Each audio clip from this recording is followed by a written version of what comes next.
buenas tardes, buenas noches. Ya aquí en Chile estamos de noche. Es un placer realmente la posibilidad de estar con ustedes. Yo creo que hay algo que caracteriza el trabajo que vamos a mirar y la exposición que vamos a tener y el compartir. Y es que es la sistematización de experiencias vividas. Estoy hace 25 años trabajando en adicciones de manera a tiempo completo, diría yo, así como todos los días, todo el día. Y ha sido una enorme escuela. Yo creo que es la mejor universidad que la vida me ha dado. Trabajar con personas adictas han sido unos verdaderos maestros para mí y me han ayudado a sacar la mejor versión que yo tengo de mí. Entonces, dicho esto, quiero compartir algunos aspectos de este trabajo que está relacionado con los temas que ustedes han estado mirando, ¿no? Que tiene que ver con las emociones. Y nos vamos a dar cuenta por qué en el transcurso de la presentación.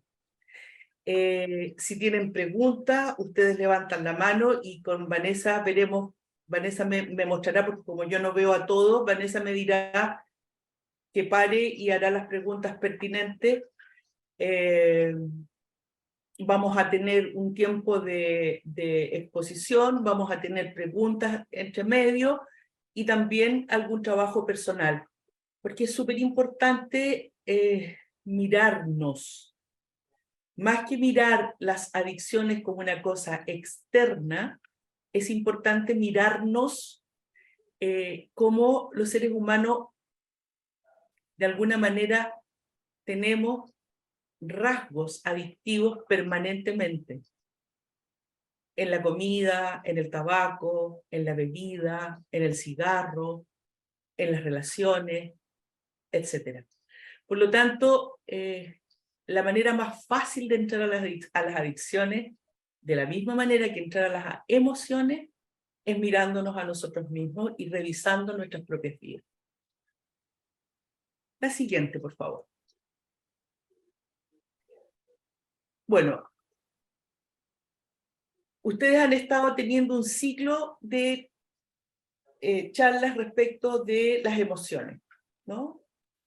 Por lo tanto, me imagino que están bastante, han ido como adentrándose desde distintos ángulos en relación a las emociones. Y podemos decir entonces que son una enorme herramienta que posibilita un conocimiento personal y que posibilita un desarrollo personal también de crecimiento.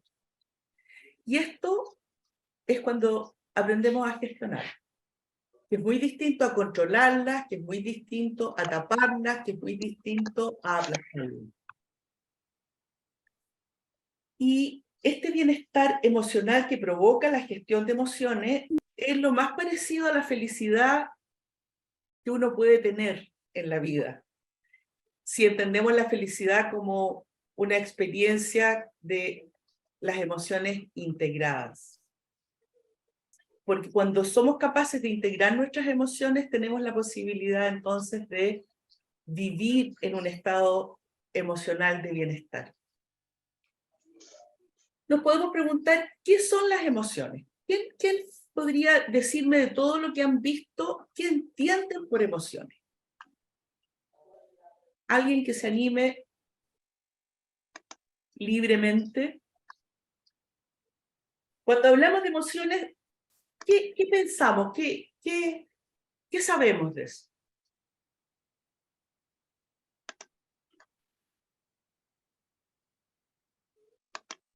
Tanta timidez. Anímense, anímense, porque esto lo podemos hacer mucho más entretenido entre todos. ¿Qué entendemos por emoción? Sensaciones. Lo que sentimos, lo que pensamos o cómo estamos. Ya. Padre Fernando Bustos levantó la mano. Buenas noches. ¿Puede ser como una respuesta involuntaria ante una experiencia? Perfecto. Una definición de libro, me parece maravillosa. Efectivamente, son respuestas biológicas. ¿ya? Ante estímulos internos o externos. Solo faltó un detalle de lo que el padre acaba de decir, y es que son necesarias para nuestra sobrevivencia. Y eso no lo debemos olvidar nunca. Podemos decir también que las emociones son una enorme fuente de información de nosotros mismos, de lo que nos pasa. Ofrecen también la posibilidad de orientar nuestro funcionamiento y darle sentido a lo que nos sucede. Y también nos ayudan a comprender, las emociones nos ayudan a comprender los sentimientos propios y de los demás. Podemos reconocer a través de las emociones nuestras motivaciones, por ejemplo. Podemos evitar lo que nos daña. Y también cultivar lo que nos da sentido y bienestar. La siguiente, por favor.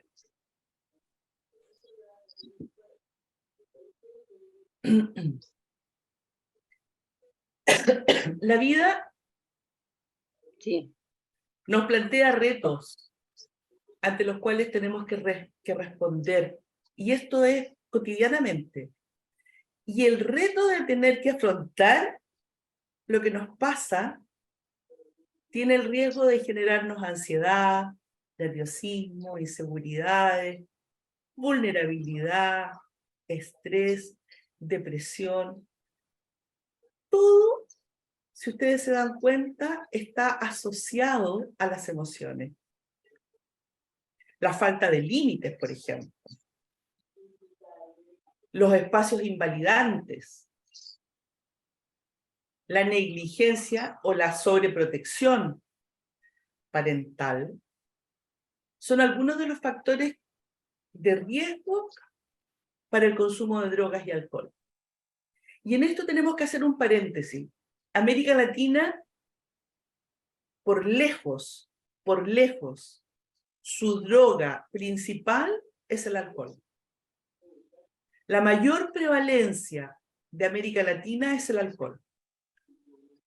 Y después, lejos, vienen las otras drogas.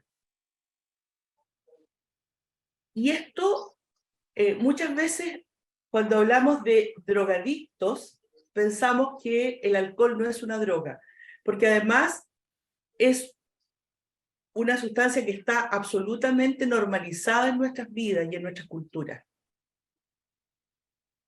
Pero no lo debemos olvidar, porque provoca tanto o más daño que las otras drogas. Solo como un dato, hay posibilidades de muerte por consumo de alcohol bastante más que por consumo de cocaína.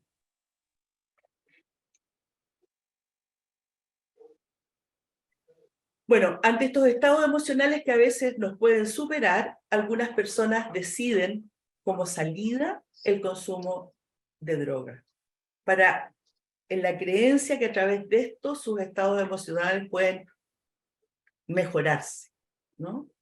Algunas personas comienzan a consumir drogas con el objeto de superar sus estados emocionales displacenteros. Y aquí entramos en una dialéctica súper interesante, que es el placer y el displacer. Muchas veces, ante el displacer, buscamos el placer. Y con las drogas nos pasa que generan mucho placer, porque cuando uno escucha los relatos de la gente consumidora, uno queda sorprendida de lo rico que son las drogas en general. Y ese placer que se busca por el displacer de la vida, entre comillas, puede generar un placer que es momentáneo y que a lo largo del tiempo nos vuelve a dejar en el displacer más absoluto. Y ya que entramos a hablar de adicción, ¿qué entendemos por adicción? ¿Qué les viene a la cabeza cuando ustedes hablan de adicción? ¿Qué piensan ustedes?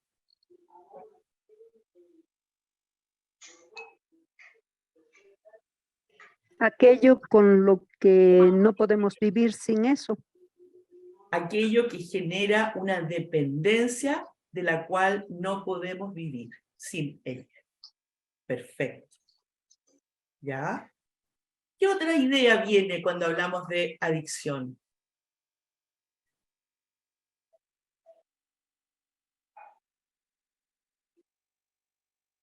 El padre Fernando Bustos levantó la mano. Buenas, puede ser adicción a consumo de sustancias o adicción a ciertos comportamientos también. También. A ciertas actividades, quiere decir usted. Sí, Sí. Por ejemplo, ¿se le ocurre alguno? cuando hablaba de placer, se me venían las personas que tienen adicción al sexo, que en realidad no consumen algo, pero sí tienen esa dependencia a una actividad. Absolutamente. Está la adicción al sexo, está la adicción al juego, está la adicción a todos los aparatos digitales hoy día, ¿verdad? Y funcionan exactamente de la misma manera que funcionan las sustancias, en la misma parte del cerebro, o actúan en la misma parte del cerebro, generando las mismas consecuencias. ¿Ya? Entonces podemos decir que, según la Organización Mundial de la Salud, la adicción es una enfermedad.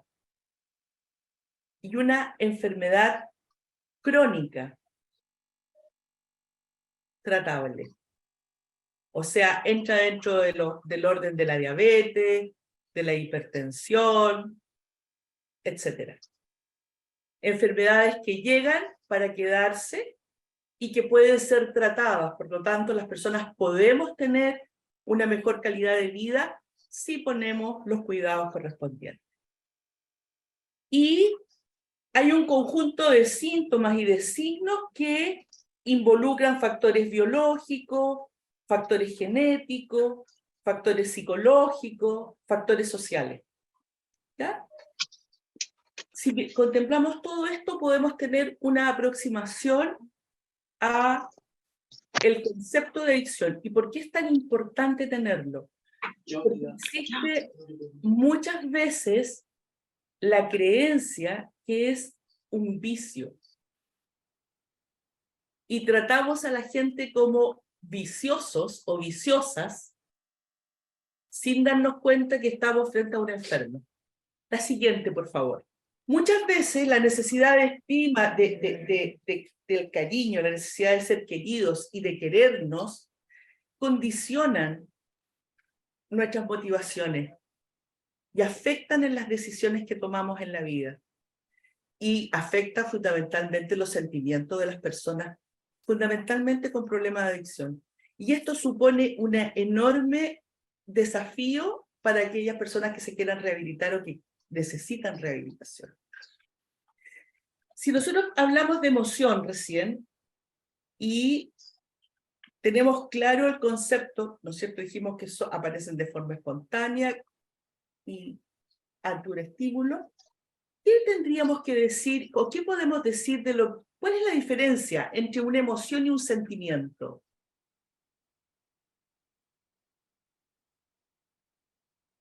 ¿Lo han mirado durante este proceso?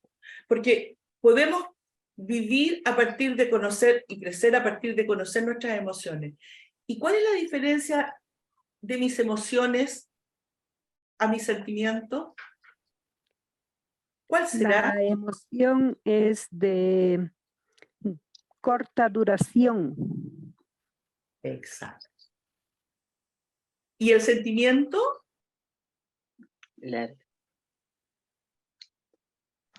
Es de larga duración, pero de poca intensidad. Muy bien. Si nosotros tenemos que hacer la diferencia, y es necesario hacer estas diferencias, porque cuando uno se encuentra frente a una persona con un consumo problemático, yo tengo que saber distinguir desde dónde esa persona está hablando. si son sus emociones o son sus sentimientos. Y es un lugar del cual yo me puedo agarrar para poder trabajar con él o con ella. Cuando yo hablo de emociones, son de corta duración ante un evento, ante una situación, que pueden tener un pico alto, un susto grande, puedo quedar paralizada, pero luego pasa y ya los cambios fisiológicos que pudimos tener ante el miedo desaparecen, y si me pongo a resguardo, todavía más rápido. En cambio, los sentimientos son un proceso de interpretación de las emociones. Y pueden ser duraderos y también pueden ser poco congruentes con nuestra conducta, ya que los podemos ocultar. Y esto es una sutileza muy importante en el trabajo de adicciones. Cuando yo logro escuchar al otro que me habla de sentimientos, por mucho que los oculte, porque puede sentir vergüenza, porque puede sentir que es una forma de debilidad, etc. Esto es importante, no lo olviden. La siguiente, por favor.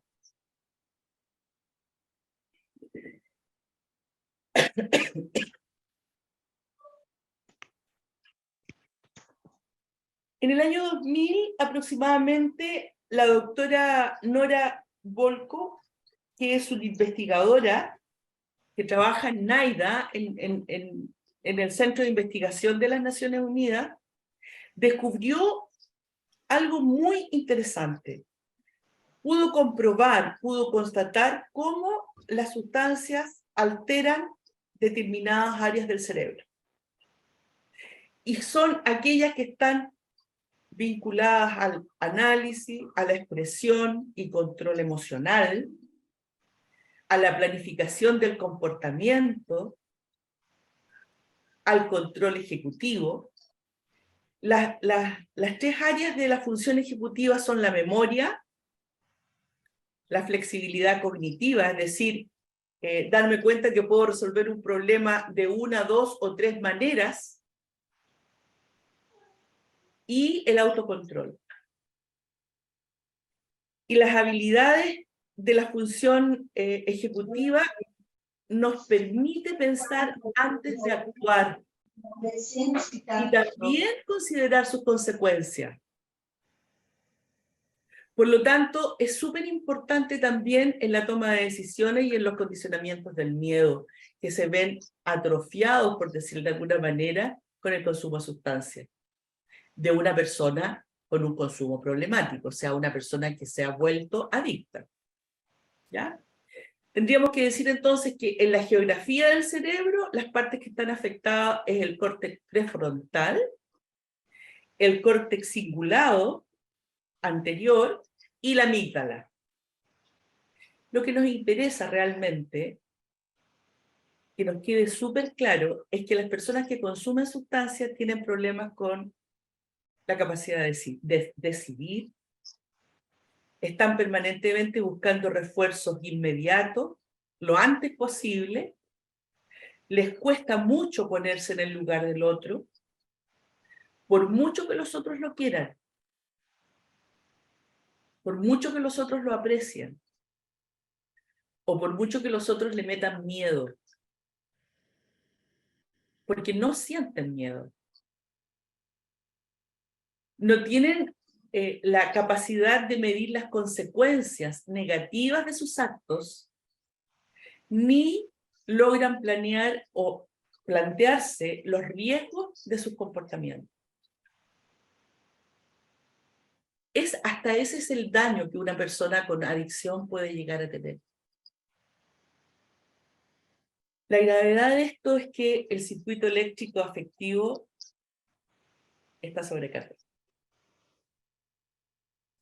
Y ya nada va a hacer que la persona se sienta bien de nuevo, ni siquiera con la misma intensidad del primer chute, del primer consumo. Y una de las causas de adicción es que las personas se quedan pegadas buscando la sensación del primer consumo. Y eso no llega nunca. Entonces podemos afirmar ante esto que sí estamos ante enfermos. ¿Alguna pregunta, dudas, comentarios hasta aquí? Vane, por favor.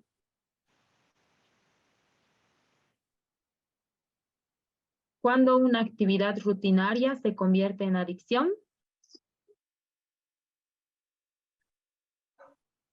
A ver, hay que tener cuidado porque una cosa son los hábitos y otra cosa es la adicción. Recuerda que la adicción tiene un componente de enfermedad. Recuerda que la enfermedad está basada en un trastorno del cerebro, hay un daño cerebral que genera la adicción. Por lo tanto, las actividades cotidianas, salvo que tenga comportamientos como estos que decíamos antes, ¿no? Actividades que me hagan dejar la conducta pegada en un hecho determinado, como jugar, como la necesidad de tener sexo, o como la necesidad de... Y hay que también tener cuidado, porque en salud mental hay diferencias, hay diferenciaciones también. No sé, una persona que es ordenada por rutina y que está siempre ordenando, no es un adicto, es una persona que tiene un trastorno, probablemente tiene un TOC. Hay que hacer diferencias, ¿no?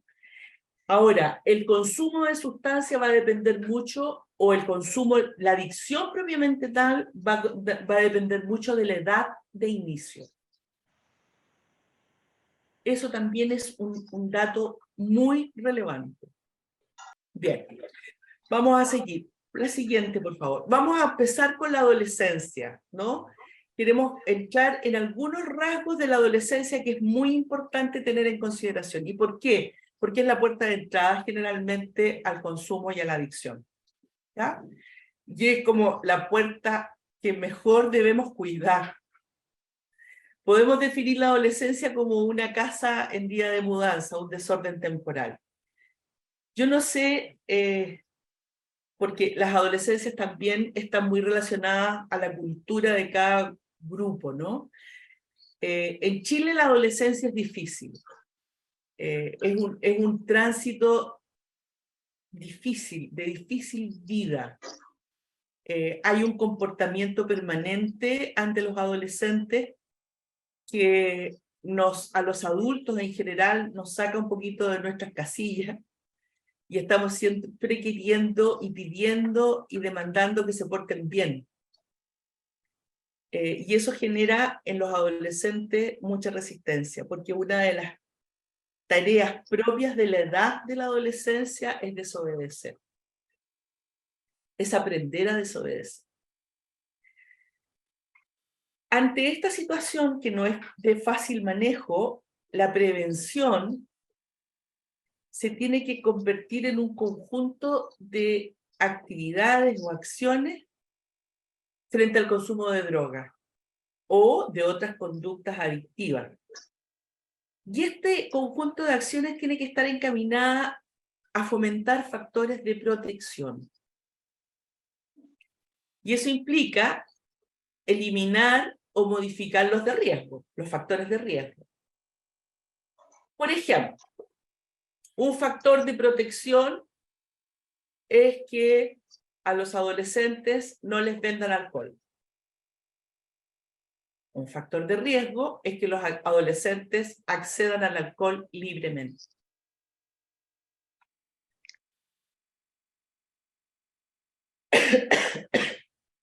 También están encaminadas a evitar que se produzcan consumos de conductas adictivas. Que las conductas adictivas no tengan cabida.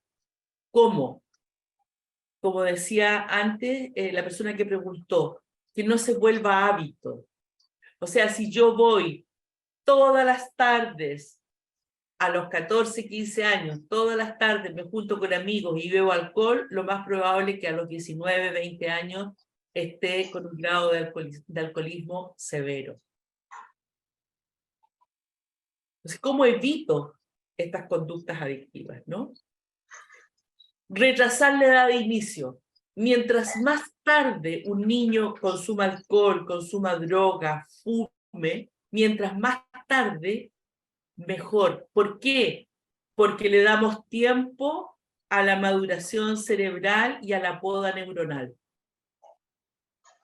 Porque las sustancias alteran la poda.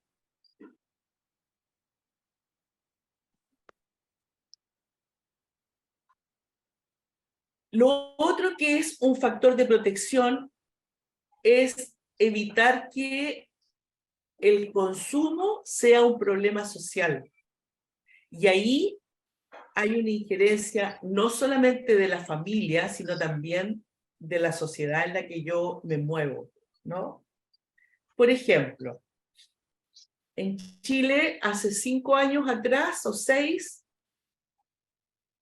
decretaron una ley donde prohíbe vender alcohol a menores de 18 años. No se puede vender alcohol. Por supuesto que ha sido una ley de difícil manejo, porque a los dueños de las destilerías, de las licorerías, de los supermercados, les interesa vender. Pero la ley dice que si alguien sorprende vendiéndole alcohol a un menor de edad, puede ir a la cárcel. Y poco a poco se ha ido, hoy día, para poder asegurar todavía más la ley, a toda persona que en Chile quiera comprar alcohol, tiene que presentar su carnet de identidad. Se puede parecer así como exagerado, pero ha sido la forma en que los adolescentes, que son con pinta de grande, no compren alcohol. Pero también hay un aspecto cultural, pero también hay un aspecto social. Si yo estoy en la fila del supermercado y veo que la cajera le está vendiendo a un chico de 12, 14 años alcohol, ¿qué hago? ¿Me quedo callada? ¿O le digo a la cajera que llame a su supervisor? ¿Hasta dónde yo soy responsable de que los factores de protección estén al servicio de los adolescentes? Esa es la pregunta que nos tenemos que hacer. ¿Cómo yo me involucro en que los adolescentes tengan todos los recursos para poder estar alejados del riesgo? Siguiente, por favor. Porque el consumo en la adolescencia es un factor de riesgo. Porque la salud se ve muy poco afectada por el consumo en la etapa adolescente. Porque el tiempo para generar la adicción es corto, pero queda instalado el daño, el deterioro. Y esto puede llevar a minimizar la gravedad del problema por parte de los adultos, incluso por parte de los equipos de salud. Siguiente, por favor. ¿Y por qué se puede minimizar el riesgo? Porque los adolescentes presentan menor compromiso de salud, como decíamos, que los adultos consumidores. No presentan problemas de cesantía. Ningún adolescente pierde el trabajo por consumo. Tampoco ningún adolescente tiene una separación, digamos, se divorcia o pierde su familia. No tienen pérdidas económicas, no existen pérdidas como en los adultos. Entonces, esto de alguna manera baja la percepción de riesgo. Y entonces los jóvenes ven muchas más ventajas que desventajas en el consumir. ¿Ya? Y esto tiene implicancias para la motivación en el tratamiento. Cuando un joven tiene que ir a tratamiento, no ve la necesidad de hacer tratamiento, porque lo que ve es que consumir le trae ventaja, no le trae desventaja. Entonces, aquí encontramos un primer factor importante a considerar, la familia. La familia es vital. Cumple o debe cumplir una función protectora.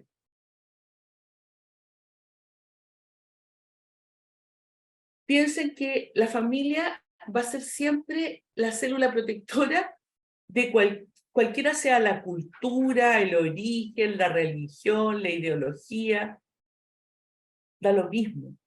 La familia es el grupo que puede proteger a los suyos.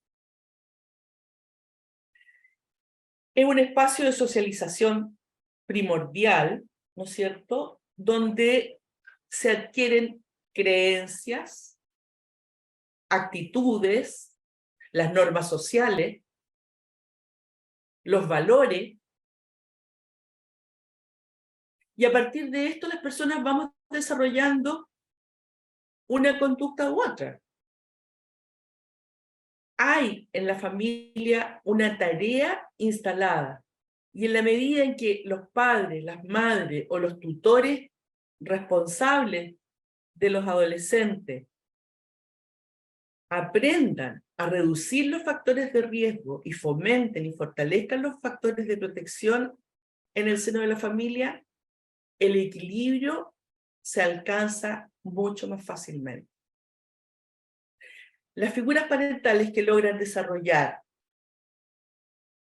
habilidades de interacción familiar, es decir, que todos tengan cabida, que cada uno ocupe su lugar, que las relaciones sean cuidadosas, que todo el mundo tenga la posibilidad de expresar quién es plenamente, donde no haya invalidaciones.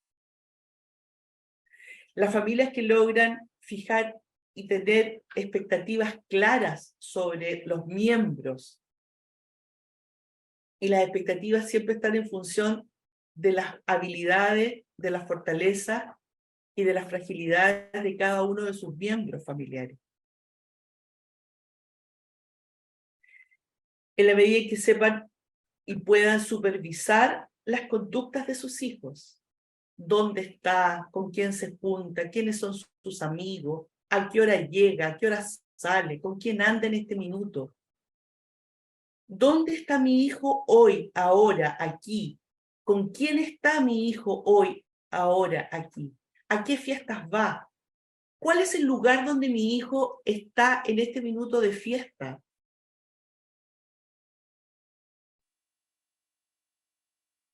Establecer límites claros. Y los límites, aunque a ustedes nos parezca contradictorio muchas veces, ¿no?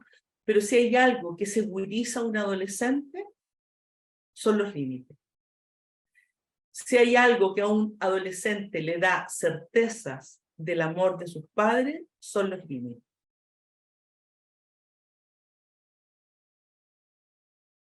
Si hay un rasgo común en cada una de las personas que durante estos 25 años yo he atendido, es que no tuvieron límites. Es que nadie les puso límites en el momento de vida.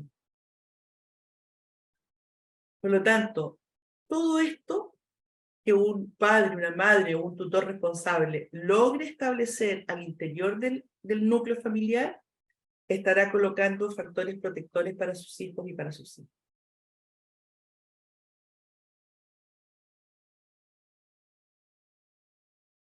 Siguiente, por favor.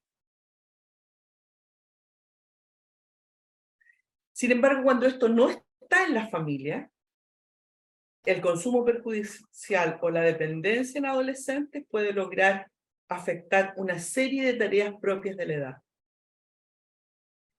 Y sobre todo en el desempeño psicosocial posterior de ese joven cuando sea adulto, ¿no? No nos tenemos que olvidar que es la etapa de la poda neuronal. Por tanto, ese cerebro se está formando, madurando. Y el consumo de droga afecta la poda neuronal. Es cierto que el cerebro es maravillosamente plástico y que cuando se cierra una vía, se abre otra, pero siempre la vía que se abre es más frágil que la genuina, que la primera, que la que correspondía. No tenemos que olvidar que los adolescentes responden a su manada, al grupo de pares. Por lo tanto, yo tengo que saber cuál es la manada de mis hijos, dónde, cómo, qué y cuáles son los valores de ese grupo.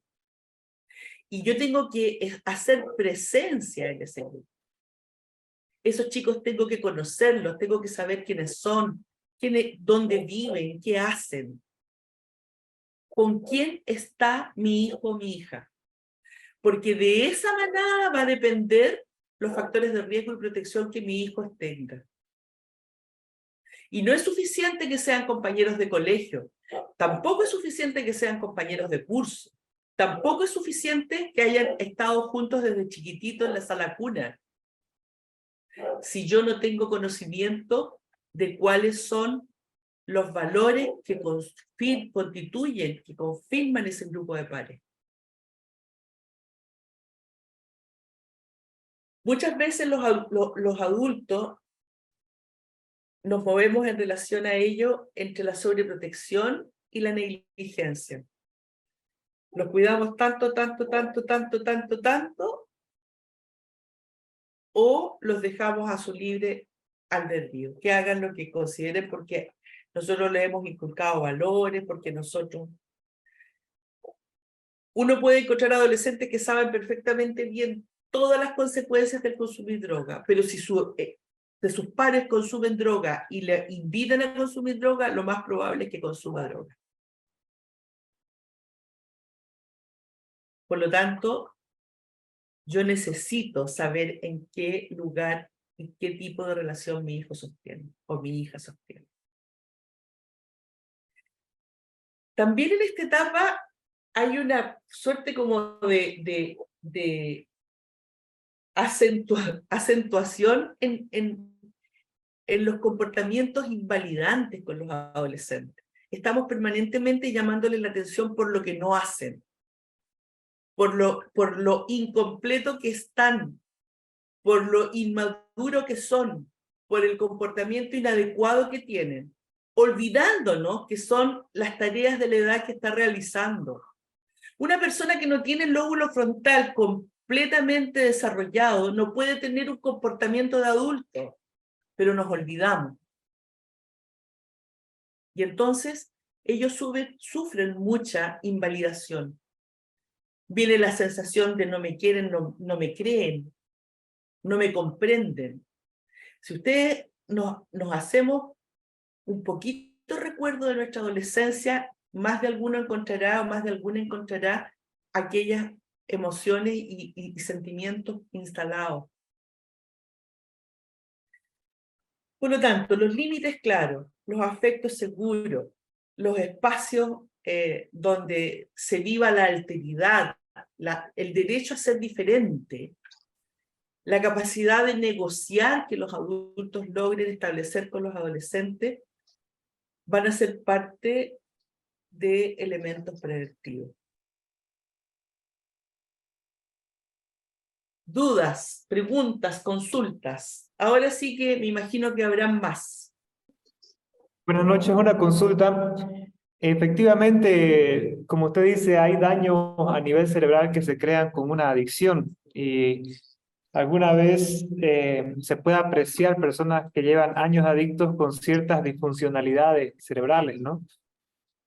¿Hasta qué punto sería reversible el daño cerebral creado por una adicción? Usted decía que el cerebro es plástico, no sé si esa plasticidad sirve para revertir algún daño, alguna capacidad.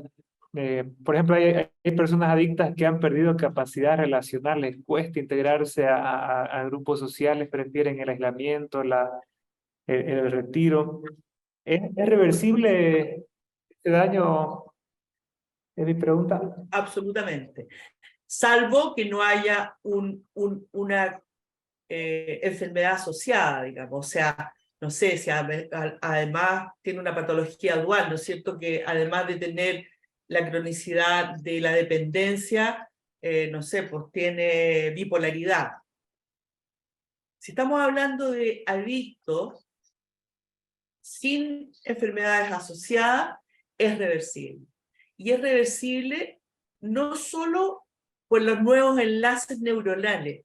Miren, hay una materia que se ha ido desarrollando a lo largo de los últimos 15 años de manera interesante sobre el cerebro que tiene que ver con la neurociencia.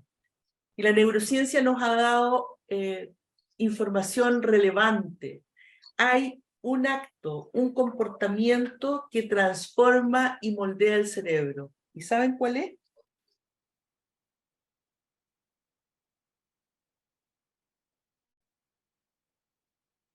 El que nos trajo nuestro Señor Jesucristo hace 2000 años atrás, o los años que hayan sido. El amor. Eso que Jesucristo nos dijo, que nos venía a anunciar de parte del Padre, que Él nos amaba, es lo que hoy día la neurociencia ha rescatado como un acto sanador en la experiencia del humano. Aunque a ustedes les parezca loco. La plasticidad cerebral está directamente relacionada con el amor. Y el amor expresado en esto de sentirse querido y quererse a sí mismo. Esto que hablábamos al principio del bienestar. Por lo tanto, cuando una persona deja de consumir, hace un proceso de recuperación, de rehabilitarse en aquellas funciones que les posibilita el cambio, en un ambiente donde el amor esté instalado, yo les puedo, o sea, les ofrezco mi mano izquierda y soy zurda, que esa persona cambie. Absolutamente sí. Y ojo, recordando siempre que estamos ante una enfermedad crónica tratable.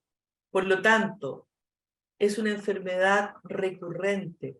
Puede volver a recaer.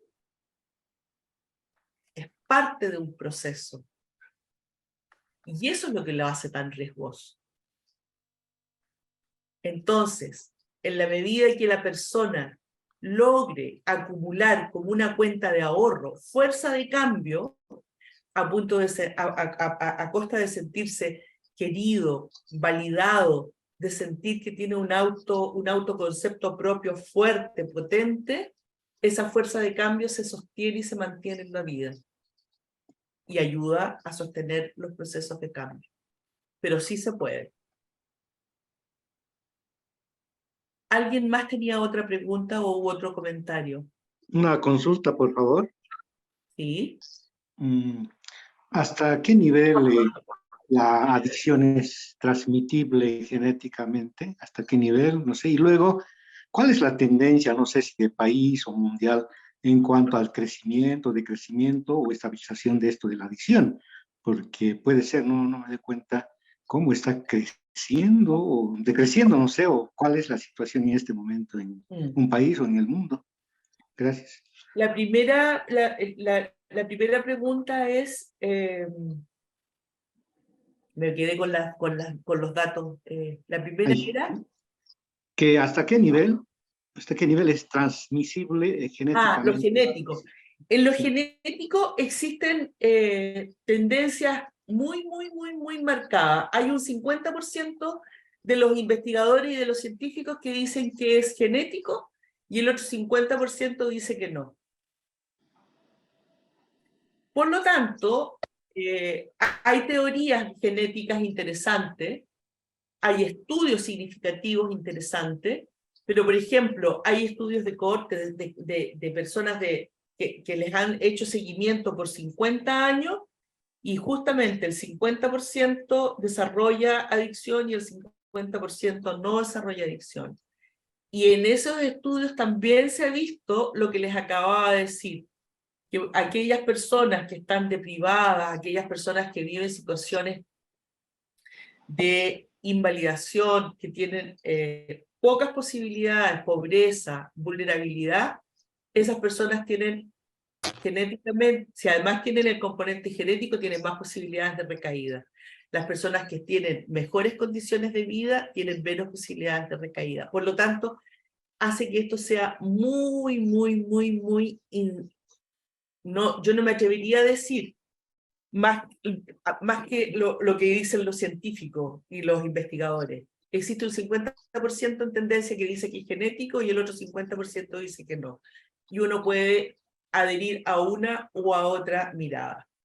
Con respecto al alza en el consumo, por supuesto que el alza ha ido en aumento porque la oferta ha ido en aumento. Si ustedes se dan cuenta, los negocios que más dejan son las armas y las drogas. El negocio más importante que existe es el alcohol y el tabaco de las drogas permitidas.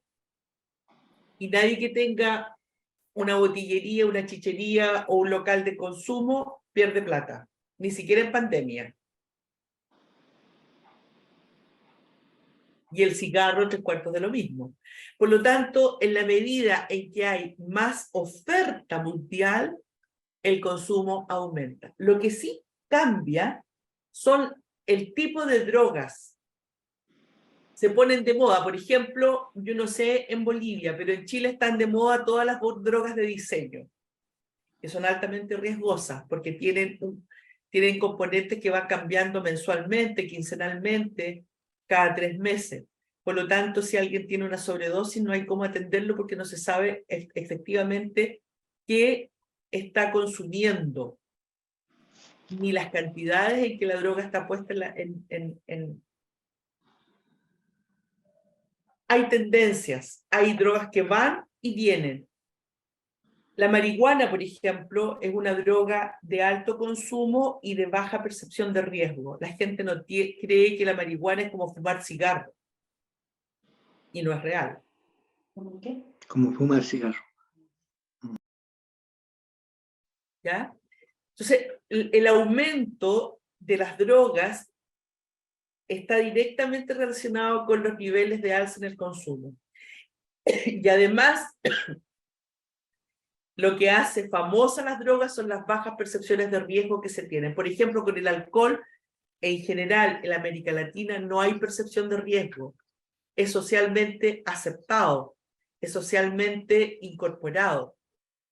Y efectivamente, muchos probablemente de los que estamos aquí bebemos alcohol y no tenemos problema. El problema lo tienen las personas que tienen el alcohol como una salida al placer o buscando placer o saliendo del displacer.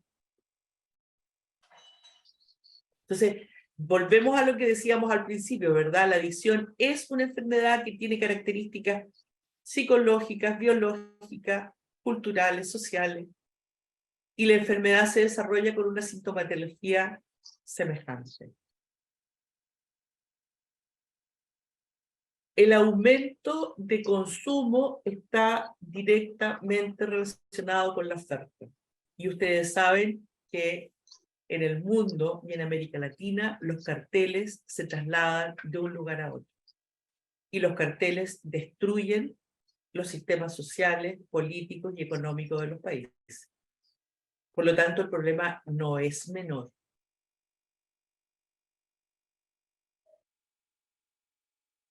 ¿Alguna otra pregunta? Consulta, duda. Creo que Ivana quería intervenir hace un momento y no sé si Sí, sí. Padre Fernando Rojas también. Gracias, Vanessa. Sara, tú decías, ¿no?, que la adolescencia es la edad en la que el joven busca refugiarse en el alcohol, ¿no? Y es cierto, aquí los jovencitos empiezan por curiosidad, ¿no? ¿Qué se siente? Van buscando amigos que están interesados en consumir alcohol y se van a lugares solitarios, ¿no? Y algo también que me llama la atención es el tener un hijo alcohólico o algún integrante de la familia alcohólico, afecta a toda la familia. Y muchas veces saca de las casillas, pues, porque el comportamiento es distinto y no es solo él el enfermo, sino toda la familia, afecta a la familia. Bueno, eso era lo que quería compartir. Sí, Ivana, tú aludes a algo que es muy importante, que cuando hay un enfermo, cualquiera sea la enfermedad, la familia entera se ve afectada. Mira, nosotros muchas veces hacemos el ejercicio siguiente en el equipo en el que yo trabajo, ¿no? Cuando hay un enfermo adicto, alcohólico, o cocainómano, o pastabacero, o etcétera, la droga que es, o al sexo, hay también muchas adicciones cruzadas. O sea, yo soy adicto al sexo y a la cocaína, por ejemplo. O soy adicto al alcohol y a la cocaína, y lo uso como cruce para, por ejemplo, si yo me emborracho y tengo que salir a trabajar, me doy un chute de coca,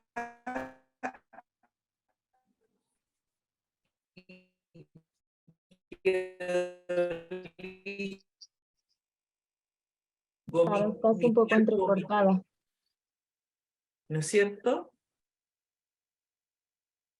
Entonces, efectivamente, por eso es tan importante que los adolescentes sean cuidados. Lo que tú planteas con respecto a la enfermedad de una familia, también pasa con las otras enfermedades. Cuando tú tienes una persona con cáncer, toda la familia está de alguna manera afectada.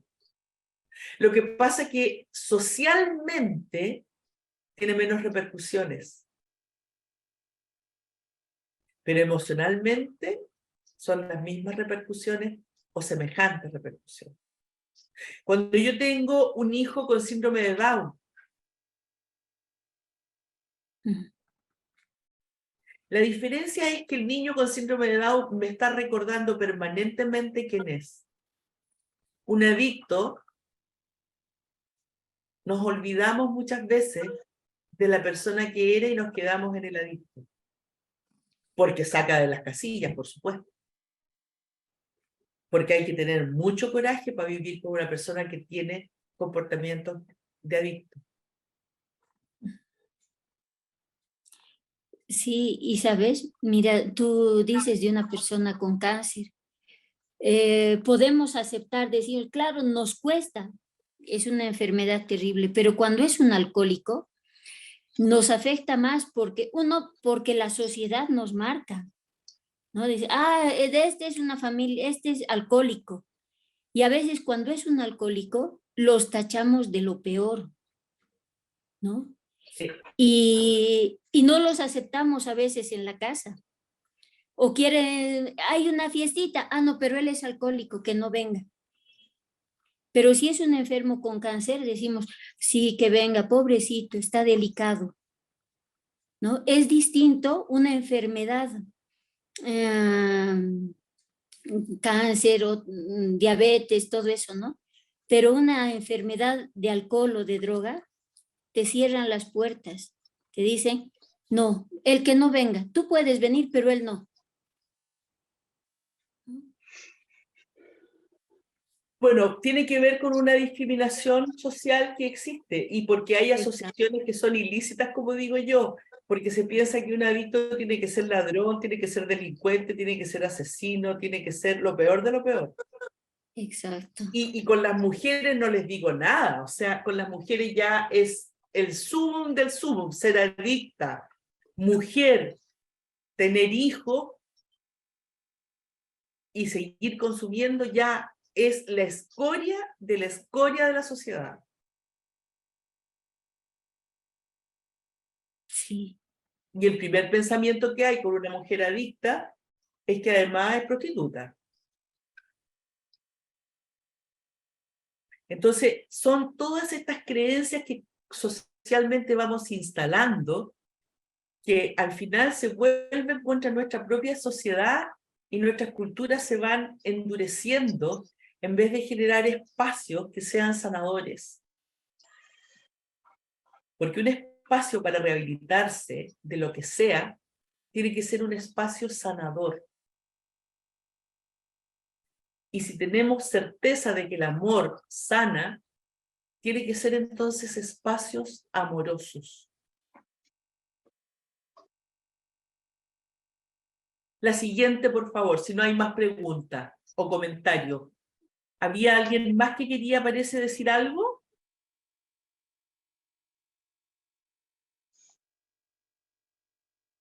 ¿No? La siguiente, por favor, Vane. La experiencia de la adicción es en los adultos, ¿ya? En los adultos, así como en los adolescentes, la prevención está puesta en la familia, en los adultos está puesta en lo comunitario. El fortalecimiento de la comunidad a través de las personas que la integran con una buena preparación, con una buena implicancia, que vaya transformando los ambientes que afectan a la salud de las personas en esta área de las adicciones, es un enorme factor de protección. Y es la mejor manera de ir bajando los factores de riesgo, ¿no? En esto debiéramos estar involucrados todos, o sea, el personal sanitario, los servicios sociales, los profesores, la policía, los voluntarios, los estudiantes universitarios que tengan o que cursen especialidades con responsabilidad social, de salud o física. O sea, todos debiéramos formar parte de esta comunidad que posibilita menos riesgos, ¿no? Miren, los alcohólicos anónimos tienen un sistema que es muy interesante, que tiene que ver con los padrinos, las personas que cuidan. Entonces, una persona lo que hace es estar en apuro con deseo de consumo y tiene una libretita con 4 o 5 teléfonos a los que puede llamar. Y ese grupo sostiene y contiene. ¿Y por qué 4 o 5? Porque si uno no está, puede estar otro, o el otro, o el otro, o el otro. Pero tener a quien recurrir comunitariamente posibilita muchas veces bajar el deseo de consumo. ¿Ya? Porque en los adultos el consumo se hace crónico. Sabemos que hay pérdidas cerebrales, que son evidentes. Observar con frecuencia entonces en los adultos ya, en los adolescentes también, inicialmente, pero en los adultos con mucha evidencia, la desregulación emocional que genera una gran fragilidad y una gran vulnerabilidad. Por tanto, quedamos con un mayor riesgo de consumir droga. Y es como una rueda, ¿no? Como la rueda del hámster, que da vuelta y nunca es posible pararla. Sabemos que está este daño cerebral y si el inicio es temprano, el pronóstico es menos bueno, bastante menos bueno, que de lo que podría ser si el inicio es tardío. Y algo que yo siempre comento, que no podemos olvidar que somos hijos de nuestra propia historia, ¿no? Y que esta historia, en el amplio sentido de la palabra, dependerá de la infancia y de la adolescencia que hayamos podido tener. El resultado en la adultez la podremos ver en mayor o menor grado en esta desregulación emocional. La adolescencia, la infancia y la adolescencia son un pasaporte a la adultez. Y quiero que miremos algunas teorías con respecto a la desregulación emocional. Yo no sé si ustedes vieron algo de regulación emocional en las otras sesiones.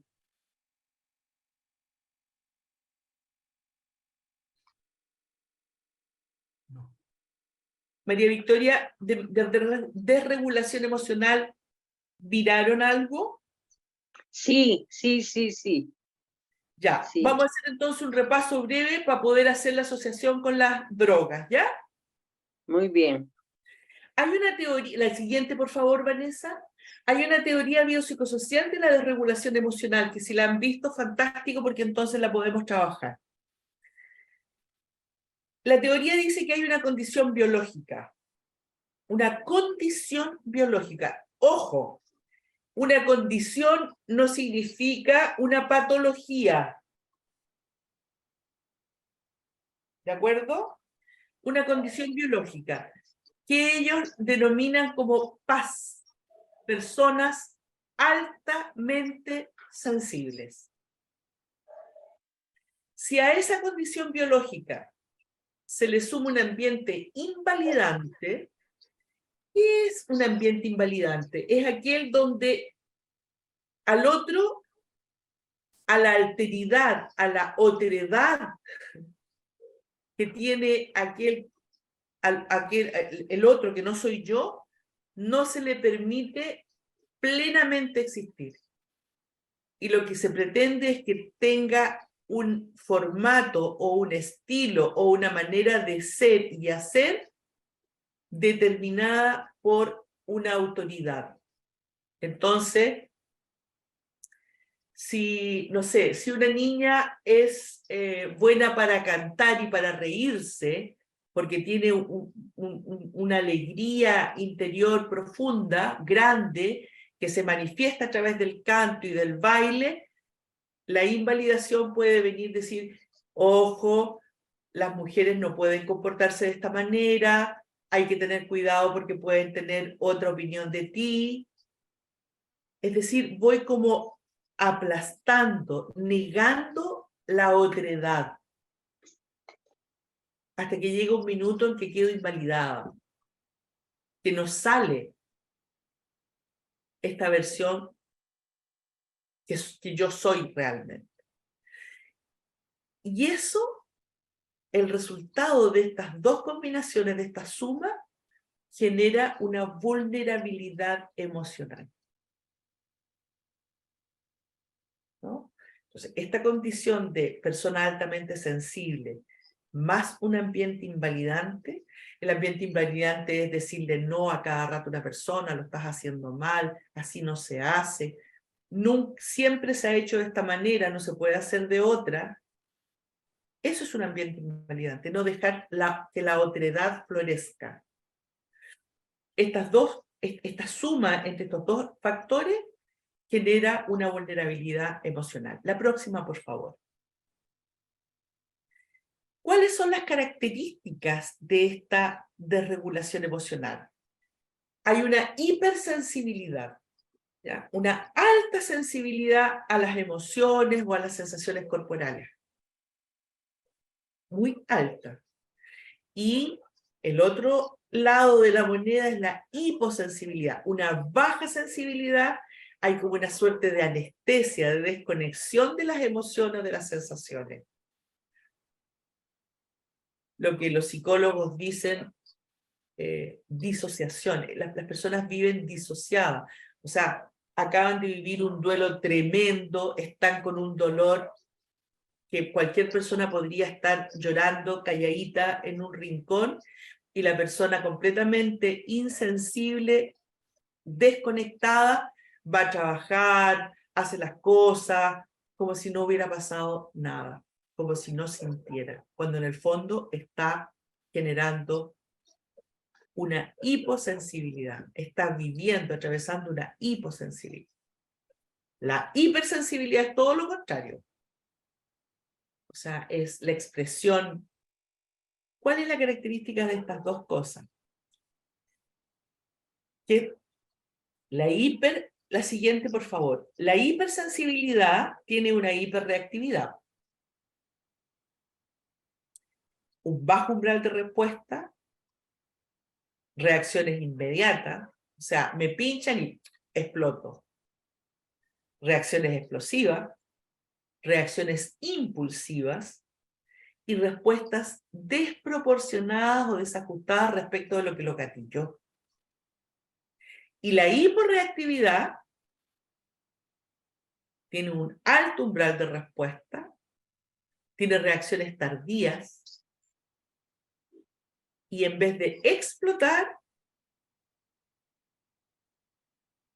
tiene implosiones. Es decir, somatiza, se guarda todo, se traga todo. Somatiza con jaquecas, colon irritable, o se angustia, y entonces vienen las crisis de pánico, las fobias, o se deprime, o la rubia mental, que es ensordecedora. Es como si tuviera un comentarista interno todo el día que me está diciendo y hablando, dando vueltas los pensamientos, las ideas, las creencias. Y hay una falta de respuesta o parálisis. Ambas, tanto la hiperreactividad como la hiporreactividad, son distorsiones de los procesos cognitivos. O sea, mi capacidad de comprender lo que está pasando está alterado, está disociado. La siguiente, por favor. La hiper tiene un lento retorno, una larga duración de la respuesta, o sea, está explosivo, enojado, mucho tiempo, queda en un estado de vulnerabilidad, nuevos estímulos, también largo tiempo, y hay una vulneración del sistema inmune. O sea, físicamente también hay un compromiso. La siguiente.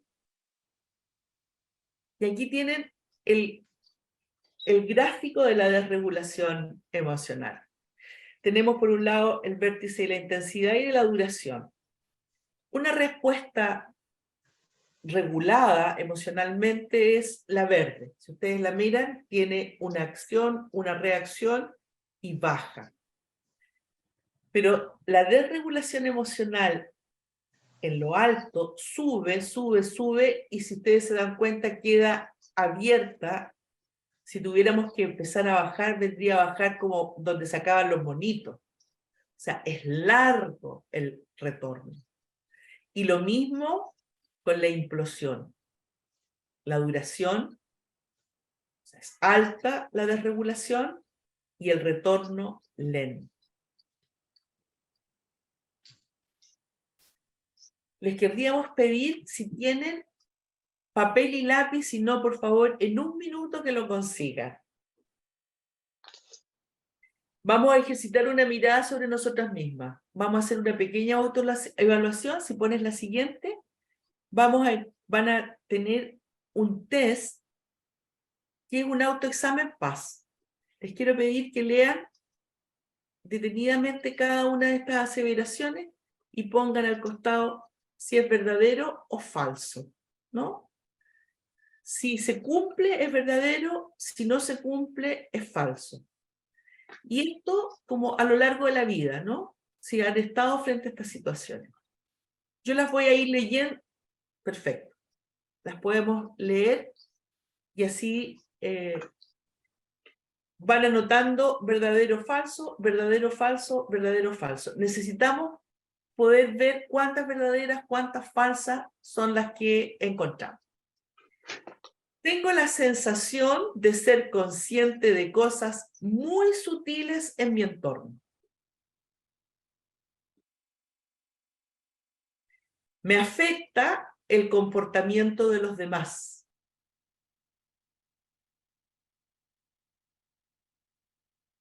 Suelo ser muy sensible al dolor propio y o ajeno, tanto el físico como el emocional. En los días ajetreados, suelo tener necesidad de retirarme, de echarme en la cama, de buscar una habitación en penumbra o cualquier otro lugar donde pueda encontrar algo de intimidad y alivio frente a la estimulación.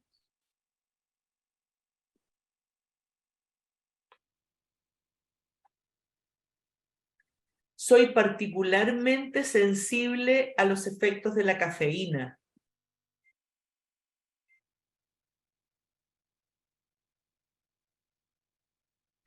Me abruman fácilmente cosas como las luces brillantes, los olores fuertes, las texturas ásperas o los sonidos intensos, sirenas de policía o ambulancia.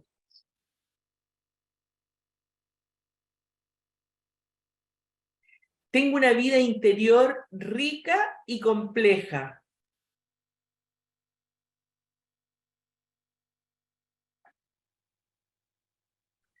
Los ruidos fuertes me hacen sentir incómoda, incómodo.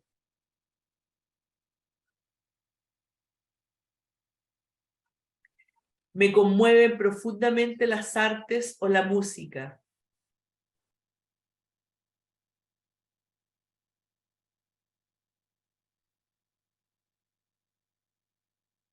Soy muy concienzudo o concienzuda, muy mental, pienso mucho.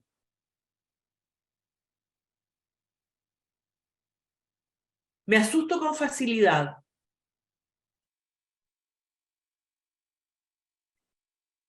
Me agobio cuando tengo muchas cosas que hacer en poco tiempo.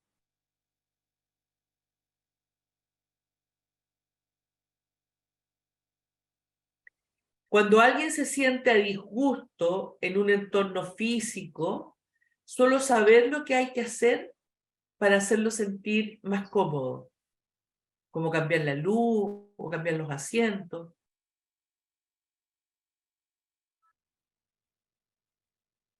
Me molesta que los demás pretendan que haga demasiadas cosas a la vez.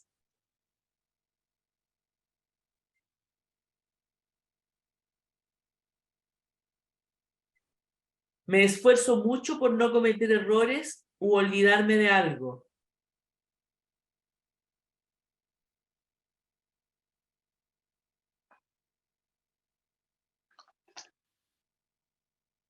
Suelo evitar las películas violentas y los shows televisivos.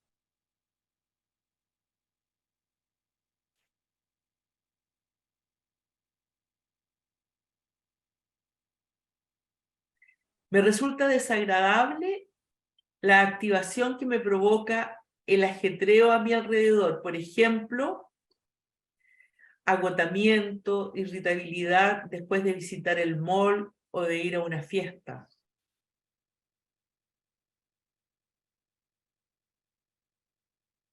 Los cambios en la vida me conmocionan.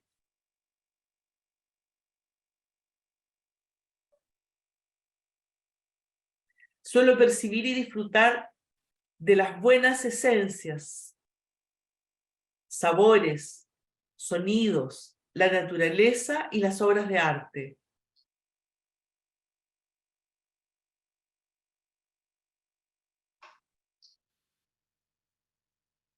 Para mí tiene mucha importancia disponer mi vida de modo que pueda evitarme situaciones perturbadoras o abrumadoras.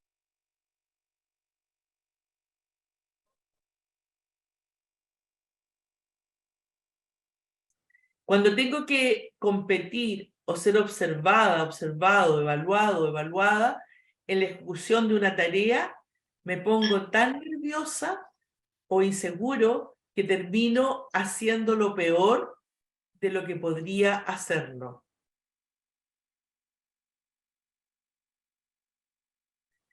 Cuando era niño, mis padres o mis profesores solían verme como una persona sensible o tímida.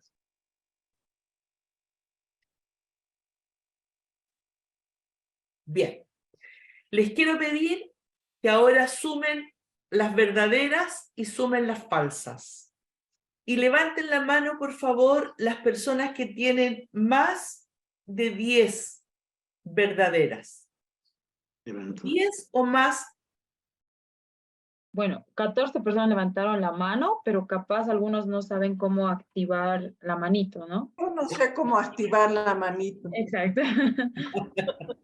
Tal vez en el chat podrían decir. Ya. Sí. Es interesante porque ahora lo que acabamos de hacer es un test de autoevaluación PAS de personas altamente sensibles, ¿ya? Y ahora les queremos invitar a ver un video para que puedan entender qué significa ser paz en la vida cotidiana. No significa que lo tengo que tener todo, pero se van a dar cuenta que hay cosas que efectivamente me pasan y que me las puedo explicar desde esta condición. Por favor, Vane. ¿Qué significa ser paz?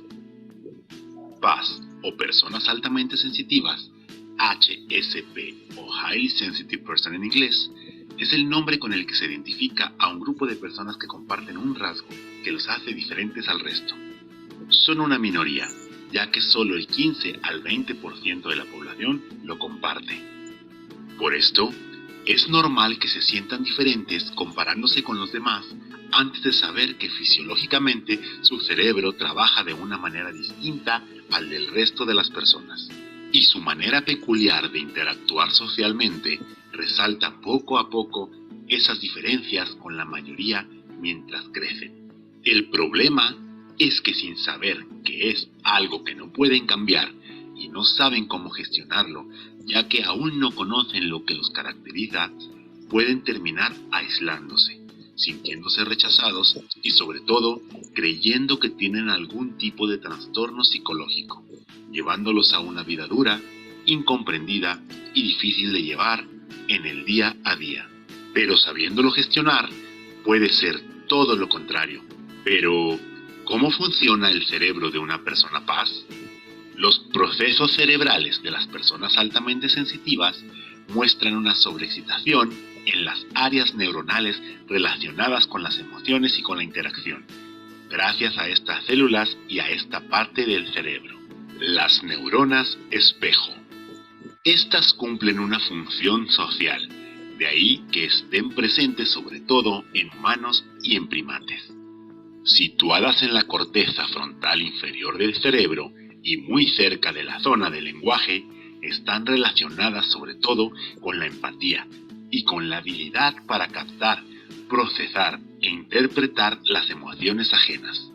En las personas altamente sensitivas, la actividad de las neuronas espejo es continua y muy destacable desde la infancia, a diferencia de la mayoría.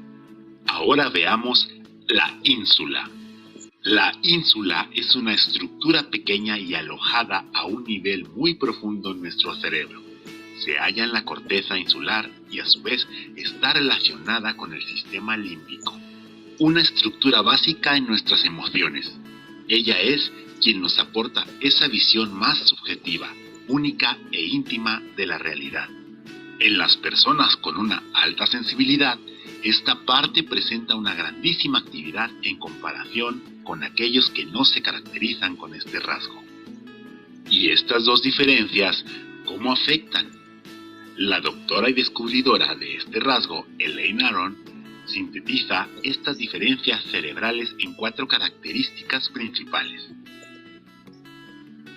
Se les llama DOES, D-O-E-S, las siglas que representan Deep Processing, procesamiento profundo, Overstimulation, sobreestimulación, Strong Emotion and Empathy, empatía y emociones fuertes, y Sensitive to Subtleties, sensible a las sutilezas.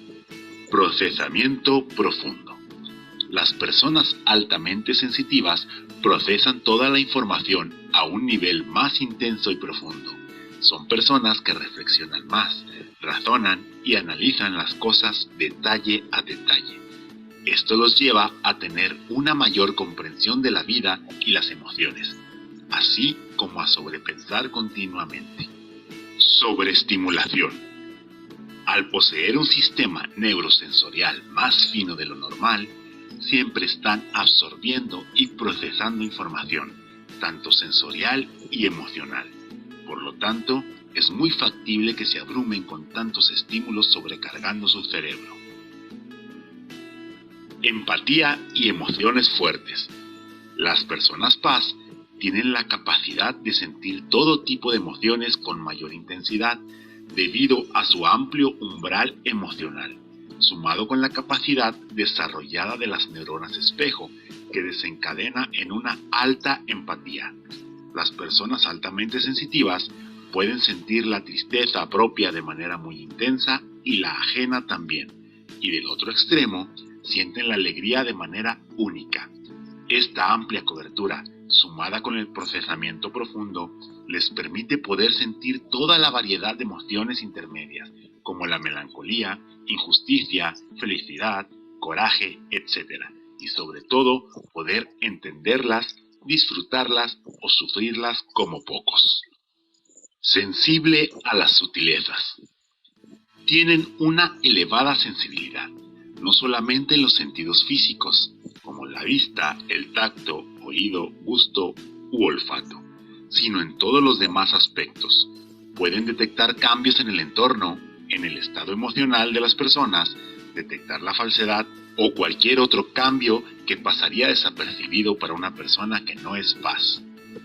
En resumen, gracias a la sinergia de estas 4 características, una persona paz vive momentos muy particulares que el 80% de la población quizás no, como por ejemplo, disfrutar de una manera intensa y única una puesta de sol, ver las estrellas u observar a un ave buscando alimento. Saber sin decirte que una persona está triste e incluso sentir la tristeza como si fuera tuya o a veces más. Preocuparse de las palabras y la manera de expresarte cuando hablas con otra persona, previniendo una ofensa. No poder estar en los lugares que otras personas sí, ya sea por la luz, el ruido, la multitud. A veces no encuentras incluso la razón, pero te abruma o te cansa ese lugar. Eso sí, no soportas estar en los centros comerciales. Notar cambios sutiles en una casa ya conocida, un florero, una imagen nueva, un cambio de color de un muro, e incluso si la iluminación es diferente. Y también notarlo en las personas, algún corte de cabello o algún cambio de maquillaje o de algún rasgo. Llorar con más facilidad. Ser más sensible a ciertos temas como una sección en las noticias, una película violenta o un maltrato animal. De alguna manera mágica, intuir que otra persona necesita algo y siempre o casi siempre atinarle. Estar más al pendiente de las necesidades de otros, como de si alguien necesita tu lugar, si alguien tiene frío, si alguien tiene hambre, y siempre, sin saberlo y sin quererlo, estar consciente de todo lo que sucede a tu alrededor. De algún modo extraño, sentirte incomprendido cuando hablas de las cosas que sientes con otras personas, como si no te pudieran entender. Si te has sentido identificado, quiero decirte que no estás mal. A pesar de que tal vez te has sentido muy diferente o raro, no es así. Ser paz no es tener ningún trastorno ni enfermedad psicológica. Es un rasgo complicado aún de interpretar por su desconocimiento actual. Sí se puede gestionar de una manera más adecuada para que en vez de obstaculizar, puedas sacar lo mejor del mismo. Si eres una persona altamente sensitiva, recuerda que es parte de ti y es una capacidad más desarrollada de tu cerebro. Y aunque te sientas diferente debido a que la mayoría no tiene la misma empatía, gracias a esta peculiaridad puedes aportar grandes cosas a la sociedad, porque pocas personas ven, sienten y viven el mundo como tú. Esta característica, todos estos elementos que conllevan la condición paz, generan en muchos casos altos riesgos en el área del consumo, en el área de la adicción. Porque la alta sensibilidad nos lleva también a experiencias de mayor vulnerabilidad. Entonces, cuando nosotros empecemos o ustedes tengan la oportunidad de estar con personas que tienen dificultades de consumo, estos son algunos de los elementos que son importantes de mirar, importantes de evaluar.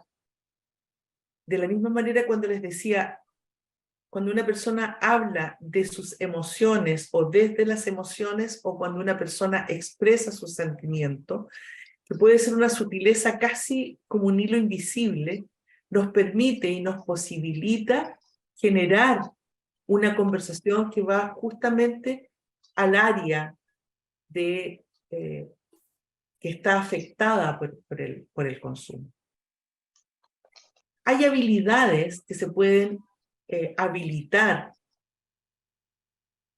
que logran ser factores protectores. Por ejemplo, las habilidades de conciencia plena, que tienen que ver con aumentar con amabilidad, con respeto, con cariño, la conciencia de nuestros pensamientos, la conciencia de nuestras emociones, la conciencia de nuestras sensaciones corporales y las acciones que estamos realizando en tiempo presente, aquí, ahora. Nosotros muchas veces estamos permanentemente en el pasado, en los dolores del pasado. Y cuando logramos salir del pasado, nos disparamos al futuro, a los miedos del futuro. Y nos llevamos entre el pasado y el futuro sin permitirnos estar en el presente. Las habilidades de conciencia plena nos permiten estar en el presente, que es lo único que tenemos. El pasado ya fue y no tenemos ni una posibilidad de cambiarlo. Y el futuro todavía no es, y ni siquiera sabemos si vamos a llegar a él. Por lo tanto, habilidades de conciencia plena son un recurso en términos de posibilitar factores de protección. Las habilidades de tolerancia al malestar. ¿Cómo? Evitando comportamientos automáticos, desadaptativos, que empeoran muchas veces nuestras situaciones y que nos generan un dolor físico y también un dolor emocional. Y si nosotros revisamos, hay muchos comportamientos que nosotros tenemos que son desadaptativos, que los hemos aprendido muy tempranamente, cuando teníamos muy pocos recursos para responder a los dolores emocionales o a los dolores físicos. Y nos dieron buenos resultados, por lo tanto los instalamos en nosotros y se quedaron, pero hoy día ya no nos sirven. Hoy día ya son una forma desadaptativa para el momento que vivo. Por lo tanto, pesquisarlos, reconocerlos y trabajar para cambiarlo es también un factor de protección. Las habilidades de regulación emocional que han estado mirando y han estado viendo, que es identificar, modular nuestros pensamientos, nuestras emociones y nuestros comportamientos de modo que nos puedan crear una mejor calidad de vida. Y por último, las habilidades de efectividad interpersonal, ¿no? Aprender a sostener un equilibrio dinámico, un equilibrio efectivo entre nuestras metas personales, los objetivos que yo tengo en la vida. Y los objetivos que yo tengo en la vida van cambiando de acuerdo a las relaciones, a las personas con las que me relaciono, al trabajo que tengo, a la vida que llevo, ¿no? Pero ¿cuál es el objetivo que yo tengo? Tener claro cuál es el objetivo. Y poder hacer un equilibrio dinámico entre ese objetivo que yo tengo, que son mis metas personales, ¿no es cierto?, y el cuidado que yo debo tener de mí misma, el autocuidado que yo debo tener de mí misma, el respeto que yo debo tener por mí. Y el respeto y el cuidado que debo tener por los otros, en mi relación con otros. Entonces, cuando yo logro este equilibrio en estos tres ejes, tengo la posibilidad de tener y de completar habilidades interpersonales que me ayuden y que me dan una mejor calidad de vida. Esto como a grandes rasgos como factores protectores. Ojalá les haya servido y haya cumplido el objetivo que ustedes tenían. Si hay preguntas, si hay comentarios, podemos ocupar este tiempo que nos queda.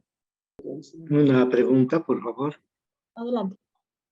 Doctora, ¿hay relación entre una persona obsesiva compulsiva con adicción? ¿Hay algo de relación o puede ser nada que ver? No, no tiene. No tiene nada. Va por otro lado del cerebro.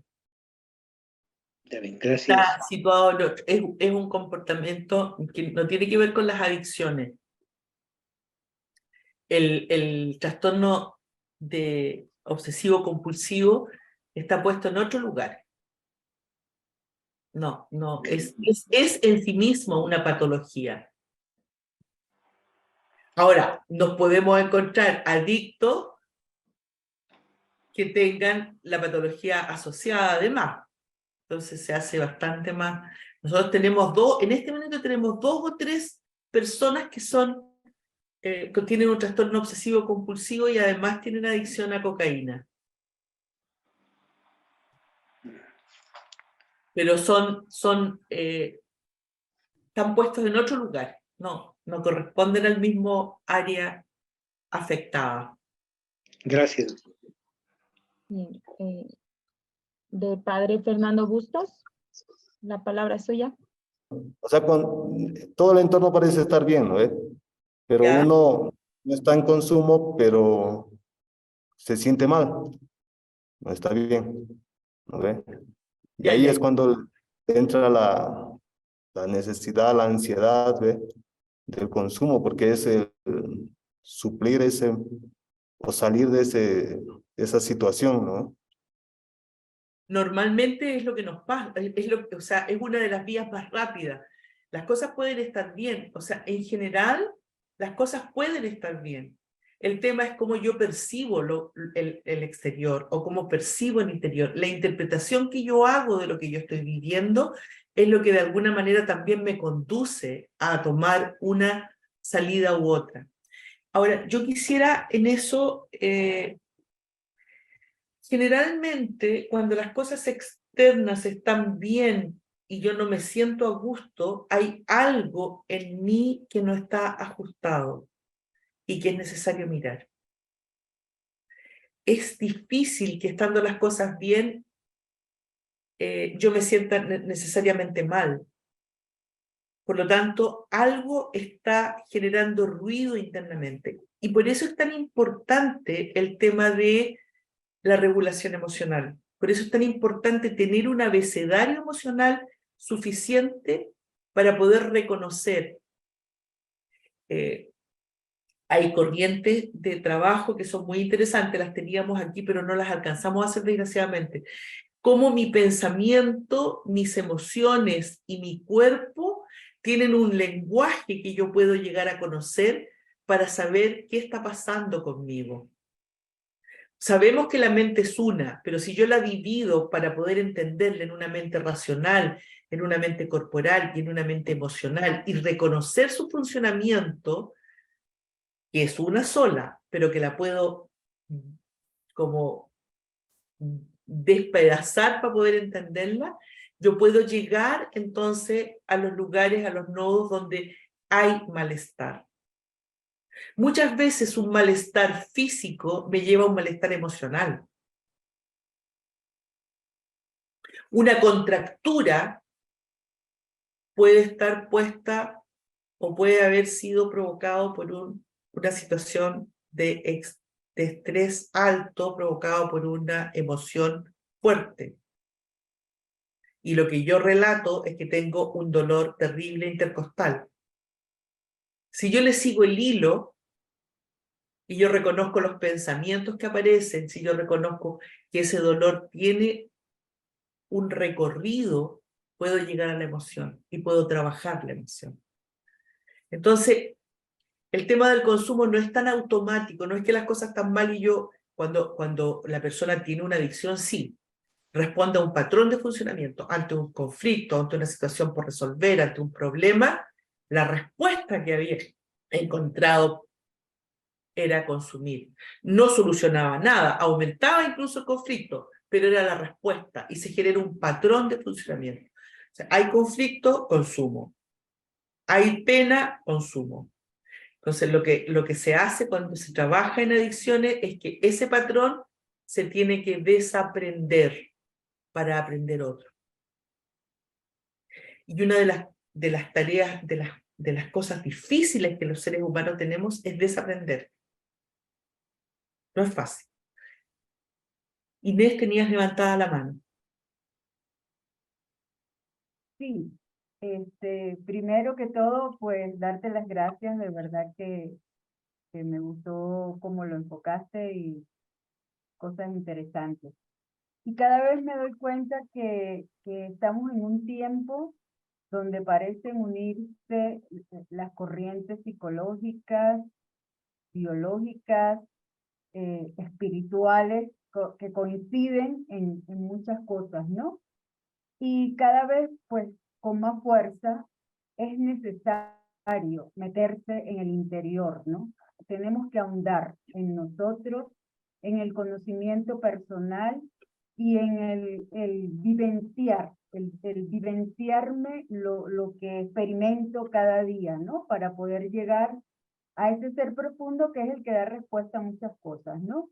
Y justamente, pues, nuestra sociedad actual nos quiere como dispersar, ¿no? Hay mucha información, muchas cosas que nos distraen en la superficialidad y que no nos invitan a meternos en nuestra interioridad, que es donde podemos encontrarnos con nuestras realidades y podemos hacer las luchas con nuestras propias batallas, pero es donde podemos salir fortalecidos y con una nueva visión y con ganas de comerse al mundo y de ser feliz, ¿no?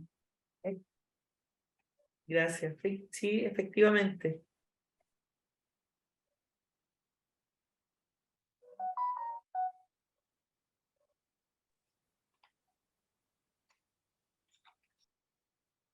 Vané, tú levantaste la mano. Sí, perdón. Y bueno, Lita, enseguida te doy la palabra.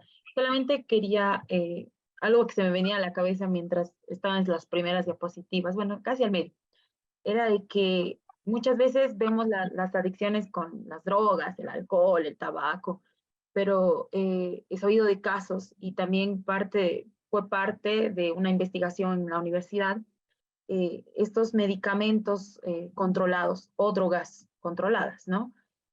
Muchas veces, a veces ignoramos que existe esta adicción también. Y yo recuerdo en mi investigación, había tráfico de estas sustancias, de estos medicamentos controlados, ya con la falsificación de recetas, desde médicos hasta farmacias y hasta personas que pues compraban como que al por mayor y vendían, ¿no? Entonces, a veces hay que abrir también los ojos porque creo que no es solamente ver que un joven o un adulto, no solamente los jóvenes son adictos, sino también hay desde los jóvenes, los adultos, que pues a veces tienen estas adicciones. Simplemente quería aportar eso. Me parece súper, qué bueno que lo mencionas, porque efectivamente hay un grupo importante de consumo particularmente con benzodiazepinas, que es un grupo de medicamentos efectivamente controlados que se usan en general para los temas de ansiedad o para dormir y que se transforman en un verdadero patrón de consumo y que no se puede dejar. De hecho, una de las drogas como la benzodiazepina, si tú la retiras de un solo golpe, puedes provocar una situación hasta de muerte. Las benzodiazepinas, por ejemplo, no se pueden retirar. Así como tú a un cocainómano le puedes decir para de consumir, y si para de consumir no se muere, con las benzodiazepinas sí. Ya. ¿No? Muchas gracias por el aporte, me parece muy interesante. Gracias. Y solamente una consulta más.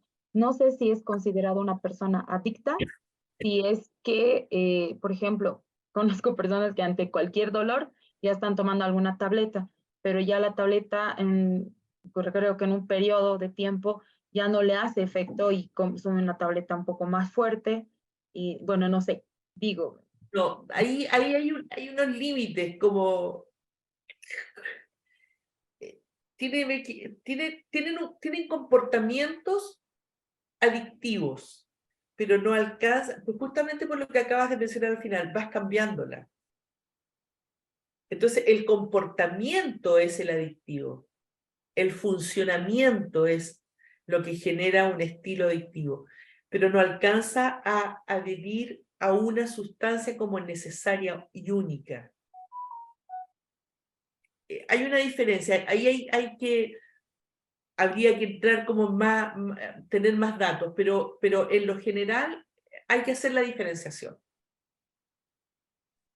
Listo, gracias. Lito, la palabra es tuya. Muy amables. Lo primero, quiero disculparme ante ti y ante todos los participantes. Yo tenía que hacer la presentación, pero en mi zona nos han cortado la electricidad 5 veces. O sea que... Bueno, amén. Amén, amén. A ver, la pregunta.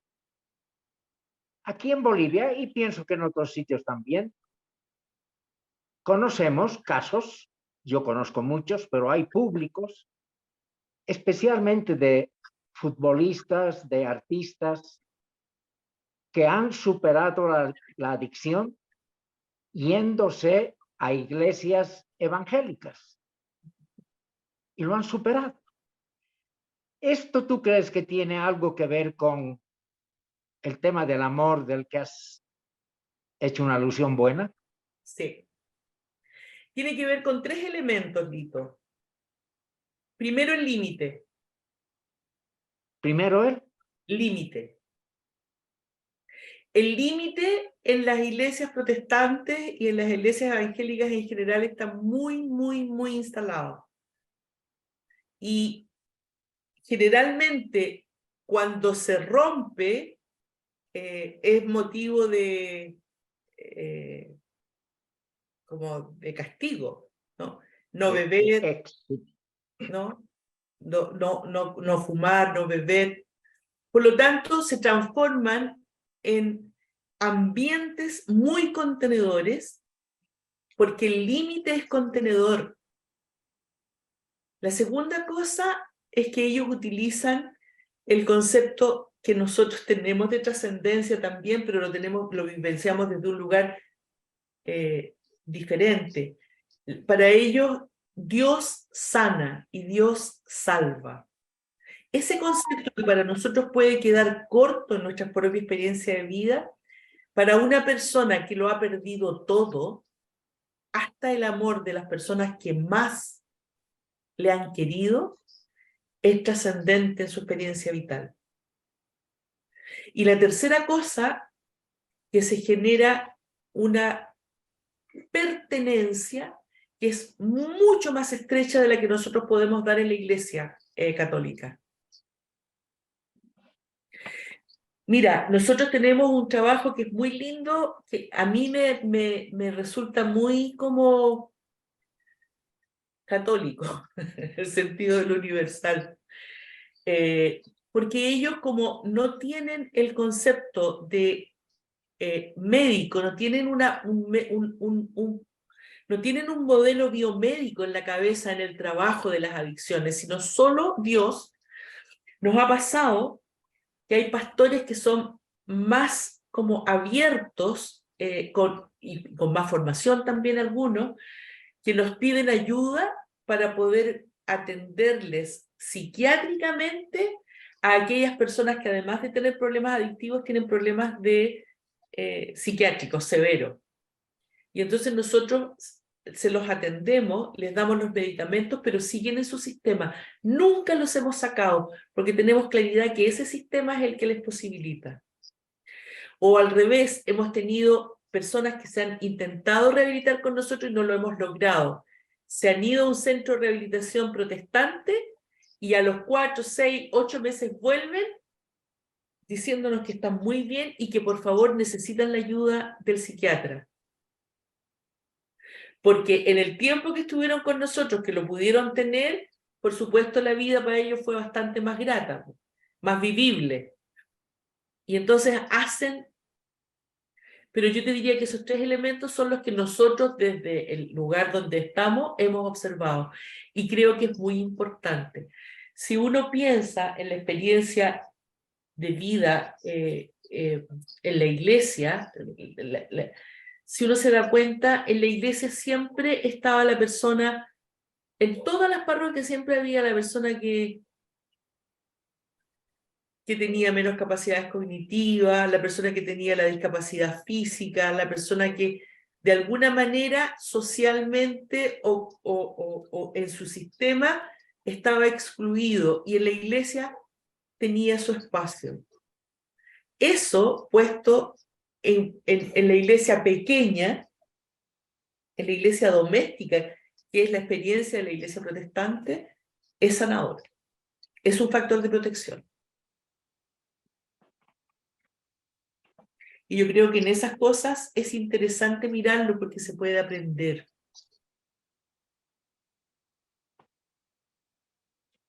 Excelente.